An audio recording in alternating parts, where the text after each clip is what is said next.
Nellore DCCB chairman గా మెట్టుకూరు ధనుంజయ రెడ్డిని నియమిస్తూ ముఖ్యమంత్రి నారా చంద్రబాబు నాయుడు ఉత్తర్వులు జారీ చేశారు. రెండోసారి మెట్టుకూరు డీసీసీబీ చైర్మన్ గా ఎంపిక కావడంతో ఆయన అనుచరులు, కూటమి నాయకులు ఆనందం వ్యక్తం చేస్తున్నారు. దీంతో అతనికి ఫోన్ ద్వారా ముఖ్య నేతలు అభినందనలు తెలియజేస్తున్నారు. అనంతసాగరం మండలంలో లింగంగుంట గ్రామవాసి కావడంతో ఆ ప్రాంత ప్రజలు సంతోషం వ్యక్తం చేస్తున్నారు.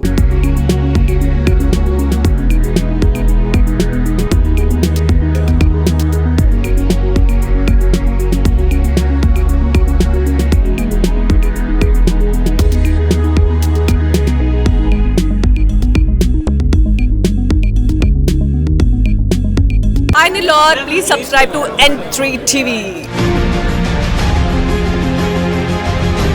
అక్షయ తృతీయ అష్టైశ్వర్యాల పండుగ, బంగారు పండుగ.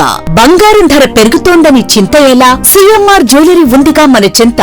ఇక బంగారం ధర మీ చేతిలో. అక్షయ తృతీయ అడ్వాన్స్ బుకింగ్ ప్రారంభమైంది. అక్షయ తృతీయ సందర్భంగా సిఎంఆర్ జ్యువెలరీలో మీకు నచ్చిన ఆభరణానికి అడ్వాన్స్ పే చేసి అడ్వాన్స్ ఇచ్చిన రోజు ధర లేక డెలివరీ తీసుకునే రోజు ధర, ఏ రోజు తక్కువ ధర ఉంటే ఆ రోజు ధరతో మీరు ఎంపిక చేసుకున్న బంగారు ఆభరణం మీ సొంతం చేసుకోండి. అక్షయ తృతీయ సందర్భంగా బంగారు ఆభరణాల తరుగుపై ఫ్లాట్ 25% భారీ తగ్గింపు. మజూరీ లేదు. డైమండ్ ఆభరణాల డైమండ్ ధరపై క్యారెట్ కు ఫ్లాట్ 15% తగ్గింపు. సిల్వర్ ఆర్టికల్స్ పై తరుగు మజూరీ లేదు. బంగారు ఆభరణాల మార్పిడిపై గ్రాముకు 250 రూపాయలు అధికంగా పొందండి. ఈ ఆఫర్ ఏప్రిల్ 7 నుండి 30 వరకు మాత్రమే. అక్షయ తృతీయ రోజున లక్ష్మీ కాసులు, గోల్డ్ కాయిన్స్ కు ప్రత్యేక కౌంటర్ కలదు. విచ్చేయండి సిఎంఆర్ జ్యువెలరీ, చందన బ్రదర్స్ ప్రక్కన Nellore, Magunta layout Nellore, trunk road Nellore.